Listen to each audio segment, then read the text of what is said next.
Taichi and Rin are regular high schoolers living in modern-day Japan. While Rin is a hardworking and diligent tennis player, Taichi isn't part of any club despite his talent for athletics. Just as Rin scolds his lazy attitude, his spirit calls out Taichi's name, but he isn't able to sense it yet. However, this makes him notice the incoming speeding bicycle, so he shields her from its path. They complain about the cycler, but more importantly, they discover a magic circle glowing beneath them. It starts following Taichi, so he quickly pushes her away so she doesn't get caught inside of it, but she runs towards him anyways, and the magic circle activates, transporting both of them into a strange place. They have been summoned into a warring fantasy world filled with monsters, spirits, mages, and different races like elves and dwarves. Taichi goes to help Rin, who lies unconscious on the ground. Wondering where they are and with no phone service to contact their family, they wander the plains hoping to stumble upon a building. Taichi finds this situation similar to the one he has seen often in mangas that he used to waste his time on and suggests that they might be in an alternate world. Rin freaks out at this situation as she is still in denial, and tells Taichi to get a life and touch some grass for once instead of reading manga all the time. While walking through the untrodden lands, they end up encountering a black horse-like beast, and they end up freezing upon sensing an incredible amount of dark energy and an evil aura coming out of it. They try to run away, but their speed is no match for the demon horse, who is easily able to catch them. Taichi decides to play the hero and tells Rin to run as fast as she can while she is distracting the beast. She tells him to stop joking around and run alongside her, but Taichi knows that if he is able to distract the horse long enough, he will at least be able to save Rin's life, even if it means certain death for himself. Taichi starts pelting stones at the horse to try and provoke him, and he succeeds when the horse changes its target and charges at Taichi with incredible speed to erase his existence. Taichi accepts his fate and gets ready to die, but fortunately, he gets saved by an adventurer who uses his wind magic to attack the horse. The horse turns around and tries to attack the first adventurer, but his teammate uses a magic arrow to shoot down the horse, ending its life. Taichi lets out a sigh of relief, but is still shocked by everything that has happened in such a short amount of time. The group of adventurers introduce themselves as Megilla, Riculter, and Barada, who have been adventuring for quite a while and are regulars around this area. They explain to Taichi that the demon that they were trying to fight is called an obsidian horse, which is well known for its ferocity and obsidian horn. They explain that they came to the area to hunt one of these demon horses as according to their quest, they needed an obsidian horn, and while wandering around the area, they ended up spotting Taichi and Rin struggling with the horse. The night falls soon, and they all sit around together while talking, and the adventurers end up asking a lot of questions to Taichi and Rin because of their weird clothing and the fact that they seem to have absolutely no idea where they are. Barada explains that it's dangerous to travel unarmed and alone in an area where monster activity has been on the increase. Riculter likes the situation as it means more work and profit for their adventuring group. However, he is scolded since the situation has led to missing person reports as well as a constant attack on merchants' wagons. That evening, Taichi realizes that Rin isn't talking to him properly and realizes that she was angry at him for wanting to sacrifice himself for her, and she begs him not to do something so ridiculous ever again. She falls down crying and asks him not to leave her alone in an unknown world, so they make a promise to become inseparable no matter the situation they find themselves in. The next day, the group decides to take both of the newbies to the nearest town of Aspire, as they can't leave him alone, helpless in a demon-infested area. They arrive at the town, which is protected by a tall wall, and the adventurers give them a tour of the place. They explain that the town is an important part of the Elistane Magic Kingdom, and they also operate there since it has an adventurers guild. They point them in the direction of the guild, but Riculter has mixed feelings about them taking on a dangerous line of work like adventuring. They explain that regardless of the danger, they like to try it out either way, and afterward they thank them for their kindness. Barada hands them a pouch of coins as a parting gift, so they both head in different directions. They arrive at the guild and are immediately welcomed by the receptionist. She asks if they both would be registering and what their race is, which makes them look around surprised and stunned, realizing that there are dwarves and other races around just like in the games.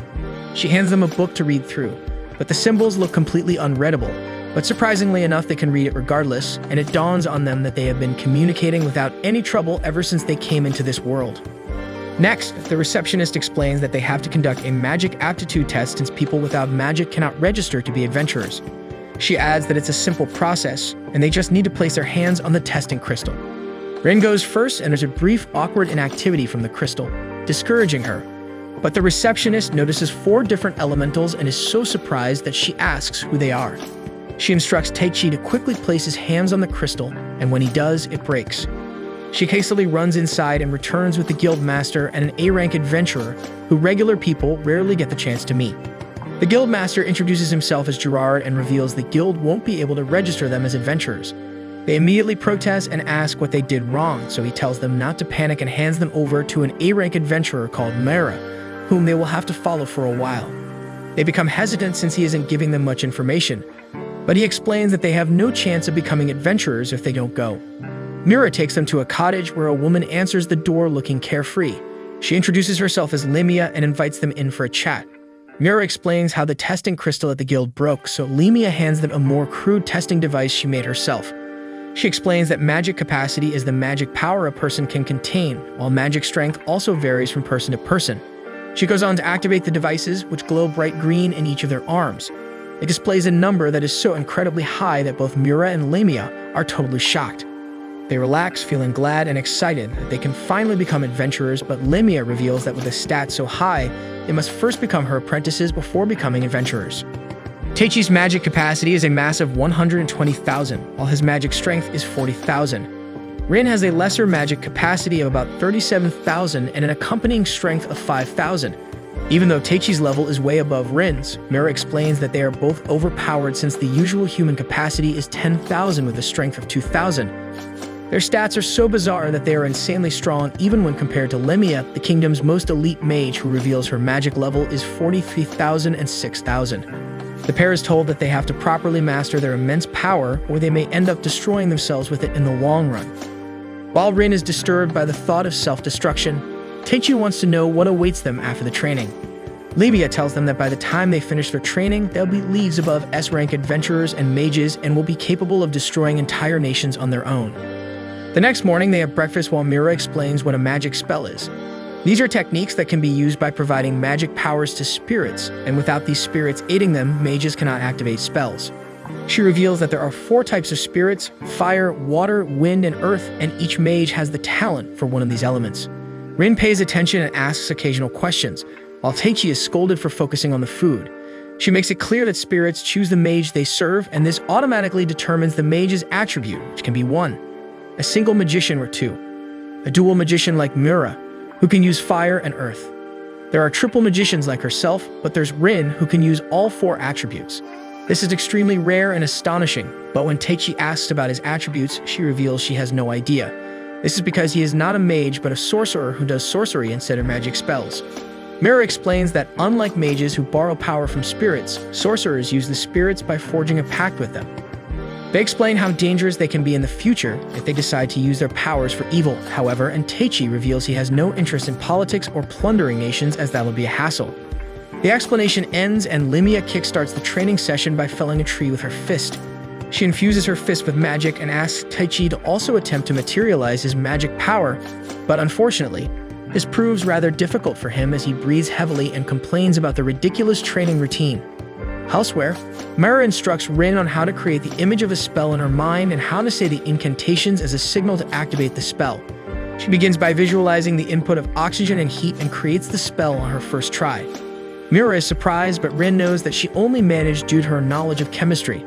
She resumes the training by visualizing the flame again, but this time she infuses it with gas and makes the flame stronger with a different color. Later, she finds Taichi lying exhausted on the grass and informs him that her training went extremely well. She encourages him to persevere, so he decides to give it another try. Only this time, a voice from inside his head helps instruct him and makes him successfully materialize his magic power. Rin is happy that he has finally made progress in his training, and he tells her about the voice that helped him through the process. Rin hopes it's not a ghost and he hasn't lost his mind, and they brush it off as a joke before heading inside to have lunch with their tutors. He feasts on the meal like a starving man, which makes Rin embarrassed by his lack of etiquette, although Lemia doesn't mind his behavior since eating a lot would help him replenish the mana he exhausted during training. She tells Mura to continue training Rin while she guides Taichi until he can enhance his physical performance by imbuing his entire body with his magic power. She explains that he'll have to burn a lot of magic power in the process, but that shouldn't be a hindrance since he has so much in reserve. Some days later, Taichi is made to practice his body enhancement against a fenwolf and easily defeats it, even though the beast is twice his size. After taking care of several fenwolves, he meets up with Rin, who uses different elements to defeat some carnivorous rabbits.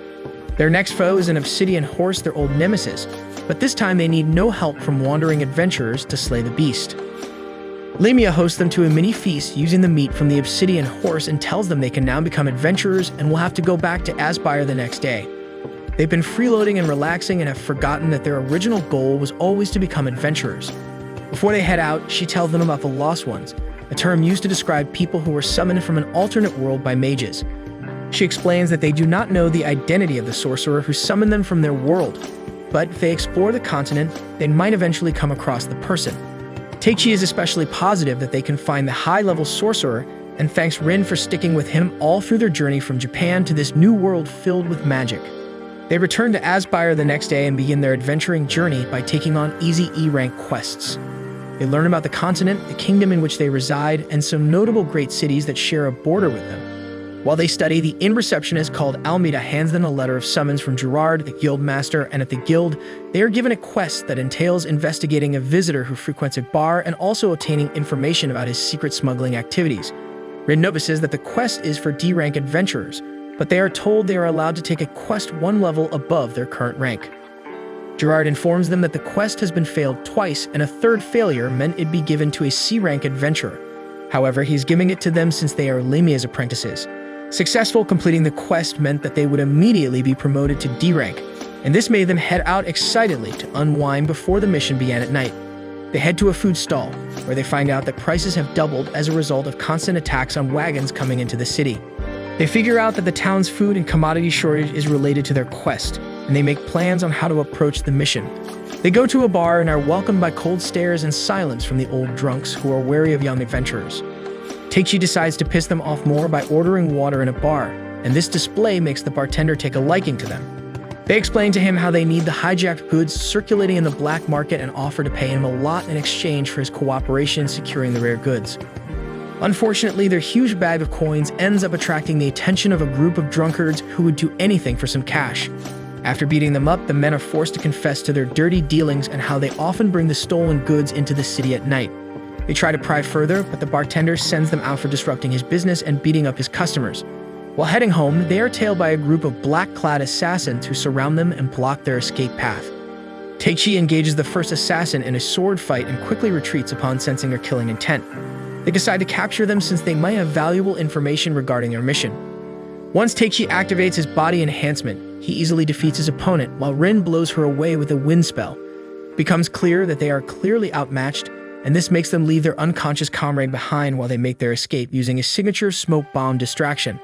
They decide to hand the assassin over to the guild master, who locks her up in a secret underground prison. She wakes up scared and agitated, but Gerard is there to calm her by explaining that she doesn't need to kill herself or prepare to be killed by her fellow assassins, as that is their usual practice if they are captured. The next day, Mira pays them a visit at their lodging, and they hang out and explain their ordeal with the assassins, as well as the constant rise in food prices. They decide to form a party and thoroughly investigate the food shortage by heading over to a plantation that might be the next target for the bandits deep in the mountains. Mira informs them about the 500 gold coins reward for defeating the powerful mages protecting the bandits, and this makes them more determined to complete the quest. They arrive at the plantation and are welcomed by the workers in charge of the farm. They are given a tour around the farm, and while they explore the place, Rin senses a massive enemy approaching. She immediately tells the farmers to flee while they prepare to battle the giant orcs and ogres who have arrived to destroy the place.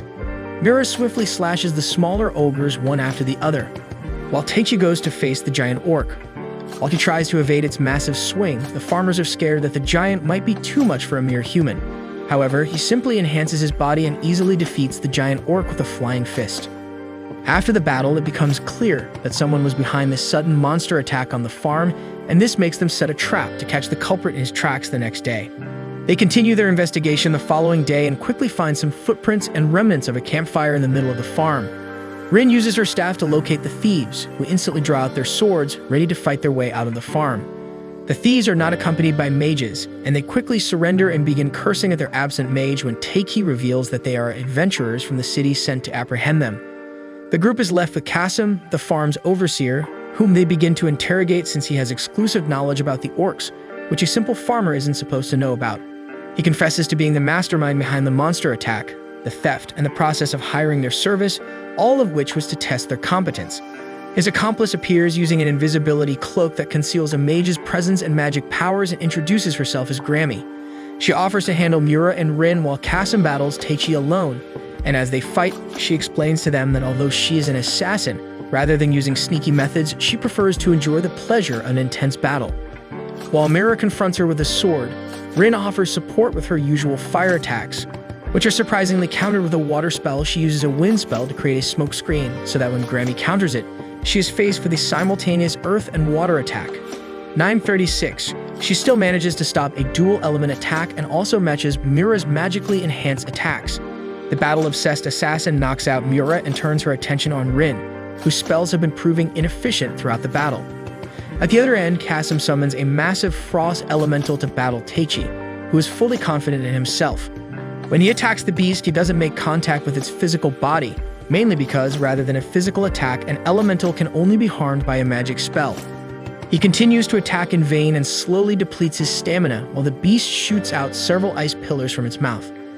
Kasim decides to up his game by feeding his frost elemental a ball of evil magical energy, which makes it evolve into an incredibly massive red elemental that sends Taichi flying despite his full-body physical enhancement. Taichi begins to bleed after taking a single blow from the massive beast, but when Kasim informs him he plans to take his companions hostage and force him to work as a subordinate, Taichi loses his cool. Meanwhile, Miura and Rin decide to stop messing around and show off their full strength against the battle maniac. She attacks using 2 spell swords, and when Grammy blocks the first slash, she stabs her with the second lightning sword. Grammy finds herself caught in the center of an explosion and comes out standing, wanting to continue the battle.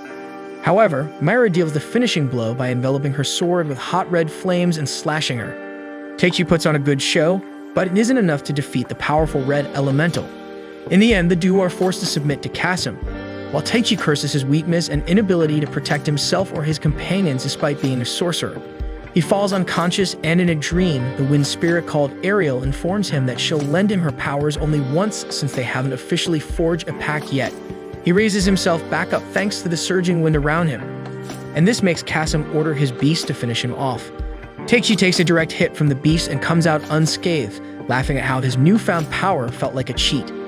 The red elemental attacks again, but this time he wipes the beast and its attack from the face of the earth with a single move.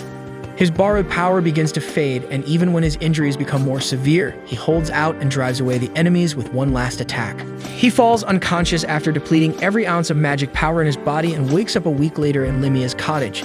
He tells her about the red elementals that pushed him to the brink of death and also about Ariel, who lent him her powers, and the mention of the wind spirit shocks Limia, who explains that spirits are rare beings higher than dragons and invisible to human eyes, and the fact that he can hear and see her means he is a summoner. He goes back to Aspire to meet up with his comrades who had already left the inn before he came back. He wanders around town and finds some men harassing a green-haired beauty. He steps in to protect her from the men, who quickly scram after a few exchanges. The girl introduces herself as Anastasia, the former assassin he helped capture on the night of his first quest, who now works for the city's guild. They team up to continue the investigation of the stolen goods and succeed in locating their base of operations that same day. They stealthily defeat the guards stationed outside and the ones guarding the most important room in the building. They fight their way into the room, and here they find a letter addressed to Taichi. While unwinding in town, there's a commotion about the constant increase in food prices every day. The situation just keeps getting worse, and this makes the girls angry that they haven't been able to resolve the issue yet. They notice that they are being followed, and shortly after, they are boldly ambushed in the market despite how busy the place is. Miura instructs the townsfolk to head to safety while she and Rin engage the assassin in a 2-versus-1 situation. They prepare to finish off the assassin, but they are attacked with a powerful explosive magic by a mage from a distance, making Rin to quickly switch to defense mode. The battle takes a turn on its head as they become disadvantaged and are forced to handle 5 enemies, including Grammy, who snuck close to them by using her invisibility cloak. She knocks out Miura and orders her subordinates to stall Rin long enough for her to successfully escape with Miura. The letter informs them of a horde of crimson goblins lurking beneath the town of Aspire, and as they head into the tunnels to further investigate, they find some monster remains in a secret doorway. Anastasia picks the lock herself in case there's a trap, and watching her makes him suggest she take up a normal way of living away from the fighting. By the time Rin defeats the remaining assassins stalling her, Grammy shows up and shows her the location of the tower where Miura is being held captive. She explains that she doesn't like the sneaky approach to battle and wants a rematch with them another time. Rin arrives hastily and angrily at the tower, where Mera is held hostage and being prepped to become a sacrifice. She immobilizes the mages by freezing their feet and goes to deactivate the magic circle, draining her friend. After saving her, Kasim's boss, named Cardinal Lodra, a church executive and the mastermind behind the previous attacks, shows up and informs them about the 3,000 goblins preparing to attack the city at dawn. A golem suddenly springs up on Anastasia, but Taichi is there to protect her. He blocks its attack and pounds it with his fist until all that's left of it is only rocks with no magic core, a situation he finds extremely weird. He soon finds out that the reason for the abnormality of the golem is the work of the twins Milo and Melo, who are capable of creating monsters with their specialty earth magic. They inform him that they're responsible for waking up the goblins and instructing them to kill and eat people using a special crystal. However evil they act, Taichi still wants to protect the twins, who are just kids being manipulated. Unfortunately, when they awaken the goblins enhanced by the Crimson Pact, just like the Frost Elemental, Taichi charges at them alone. During the battle, the twins lose their crystal, and as a result, they are attacked by the monsters they are supposed to be controlling. He saves them in time and also manages to assist Anastasia, who is having a difficult time fighting effectively in her outfit.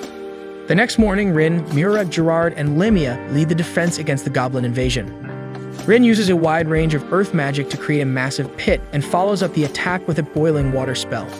Next, she creates a heated metal sphere, places it into the water-filled pit, and together, the combination causes a massive steam explosion. Her attack allows the adventurers to charge in while the goblins are confused and in disarray, and although Lemia's presence on the battlefield inspires everyone, the enemy also deploys monsters enhanced by the Crimson Pact. They continue to battle a new wave of enhanced monsters and struggle to keep up with their superior numbers without using up all their magic powers. They manage to cut down the numbers until there are only a few dozen remaining alongside 3 Red Commander Ogres, the strongest monsters they've ever encountered. Levia prepares to launch a powerful spell while they keep the monsters away from her so that she has enough time to finish her incantation. Taichi arrives at the command center with Anastasia and the twins and is given a rundown on the situation on the battlefield. They decide to head to the battlefield to support the girls, who are undoubtedly facing a strong opponent, but Anastasia stays behind since her assassination style of combat isn't suited for the front lines. Lemia's spell clears out the remaining low-level monsters, and they are left with the 3 giant ogres. They all use what's left of their magic power in hopes of ending the battle quickly, but their effort isn't enough to defeat the ogres, who surprisingly come out unscathed. It moves to finish off Rin, who has exhausted her magic power, and before she is crushed by its fist, Taichi shows up to save her, to engage the giant monstrosity in a strength contest and even boost his physical enhancement to the maximum level just to be safe.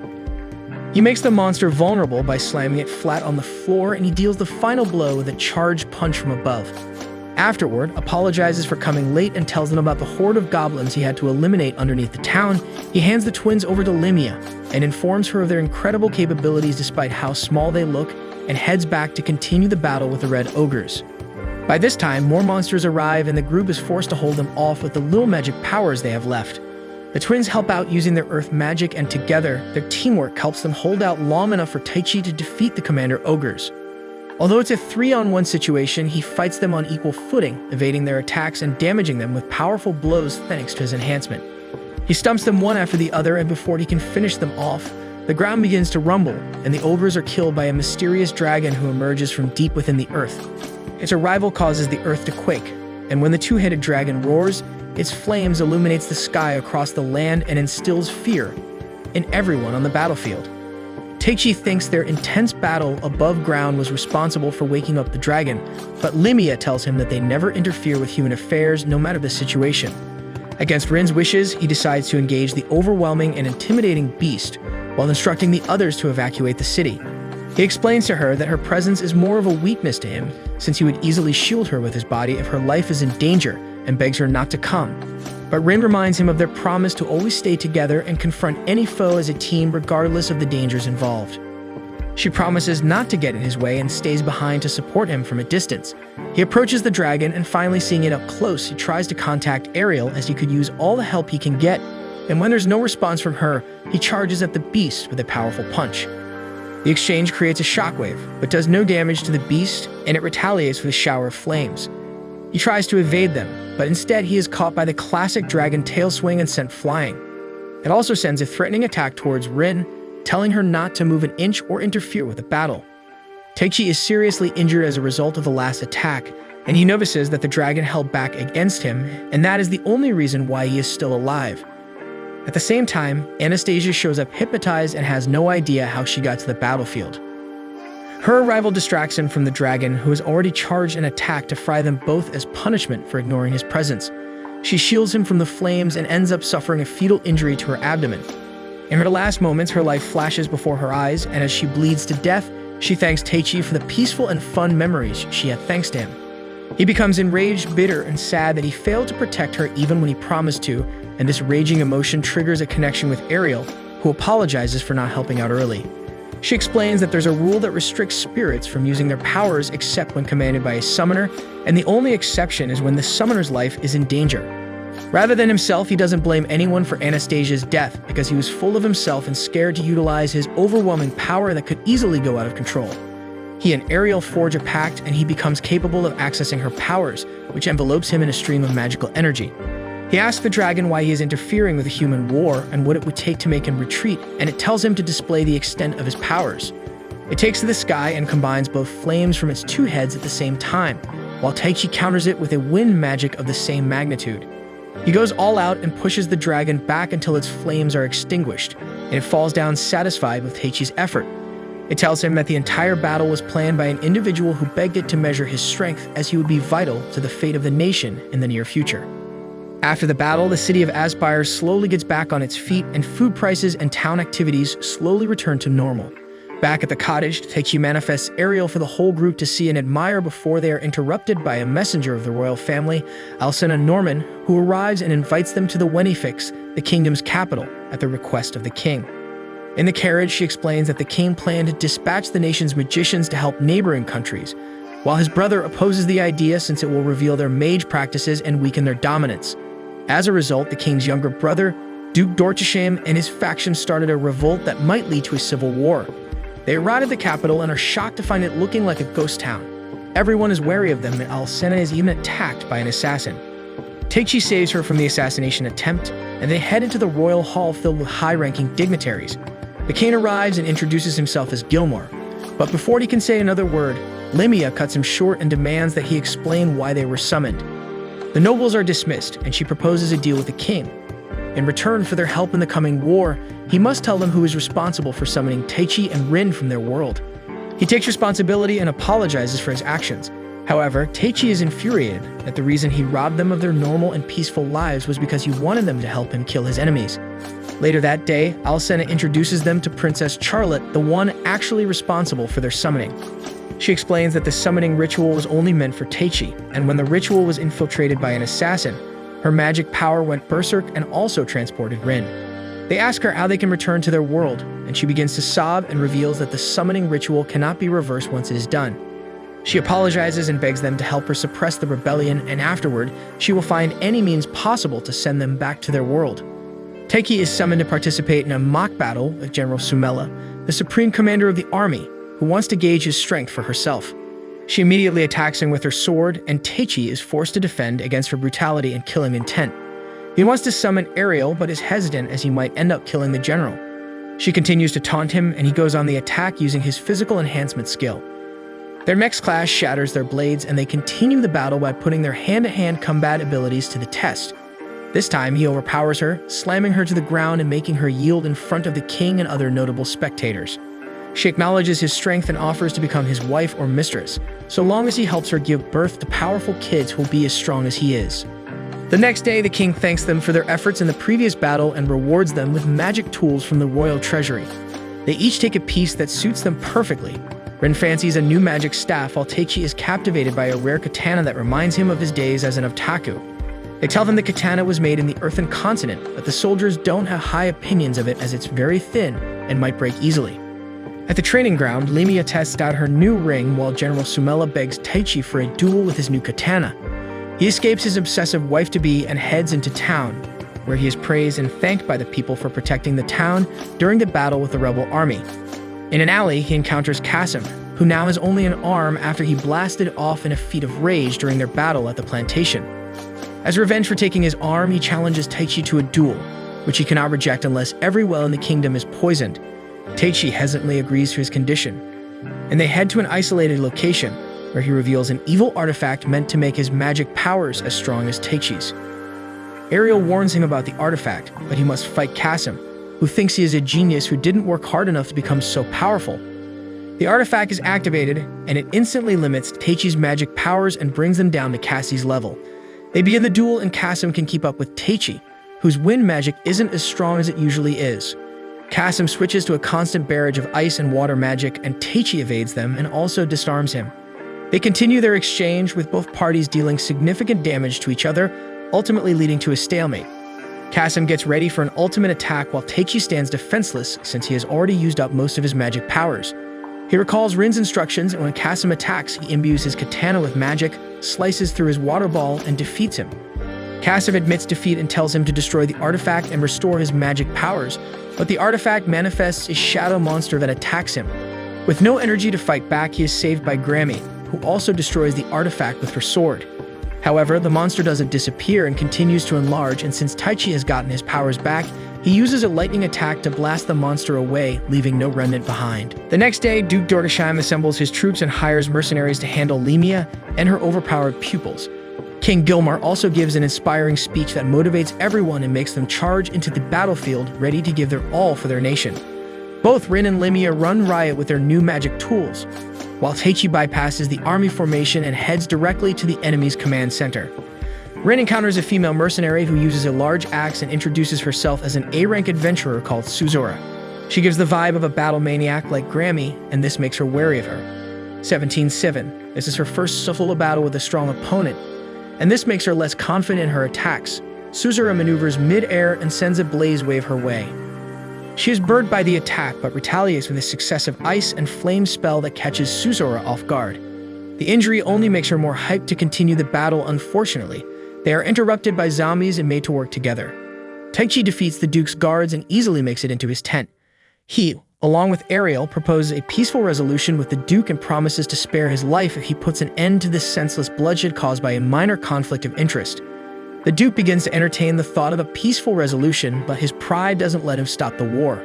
He asks Taichi why he doesn't become king, since he has so much magical power, and he responds by explaining how stressful and demanding ruling will be for someone like him who enjoys lazing around and doing what he likes. While the Duke explains his passion and willingness to sacrifice whatever he has to for his nation, his right-hand man, Inimicus, shrouds himself in a malevolent aura and controls the fallen and injured soldiers on the battlefield who are now his zombies.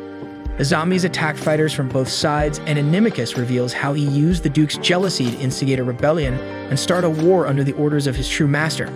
She ordered him to use a spell called the Bloody Rhapsody and turn weak soldiers into mindless zombies who will continue to run berserk even when their flesh roots. When they are stabbed or blown away, the zombies rise up and continue to surround their prey. Suzora and Rin team up to battle the zombies despite being severely injured from their intense battle. The zombies continue to multiply, leaving only the strongest warriors unaffected, and even with Taichi's giant tornado blowing them apart, they just stand up, not caring for their injuries and driven solely by rage and the thirst for blood. The Duke tells Taichi that the mysterious mastermind lent Inimicus part of her magic powers to enable him to cast the spell and push him to his limits. The Duke blames himself for bringing destruction to the nation he only wanted to save and begs Taichi to intervene in the kingdom's last stand against the zombies. To save his friends and allies who are giving it their all against the undead army, Taichi prepares to go all out even if it drains his life force in the process. Before he strikes, Ariel stops him by freezing time and space and asks for his forgiveness for lying to him. She reveals that she has been denying him access to her true powers because he might misuse them or go berserk, and she bids him farewell and promises to reciprocate his kindness by granting him access to her true powers as a higher spirit. She disappears into shiny particles and undoes the time freeze, which allows him to reunite with Rin, who has been greatly injured. He calls out the name Sylphid, and the ethereal energy shatters the evil magic circle, returns the soldiers back to normal, and summons Ariel in her true form from the skies. She descends from the sky as the Queen of Spirits and one of the grand spirits in the world, and to end the battle, they confront Inimicus, who is transformed into a powerful monster with wings and taken to the sky. Taichi joins him in the sky, and as they fight, he asks for the identity of his master. He is told that he is very important, and his master, a divine being, orchestrated his summons and has been using everyone in his life as pawns to make him her ultimate weapon. The thought of being a puppet infuriates him, so he lets loose on Inimicus, punching him in anger for taking countless lives in the name of a shady being who won't even do her dirty work herself. In the end, he defeats Inimicus without giving him the chance to land a single punch, and when he goes to land the killing blow, he thinks he is incapable of taking the life. However, Taichi has already accepted the responsibility of his overwhelming powers and lands the killing blow by using a lightning attack that destroys his physical form.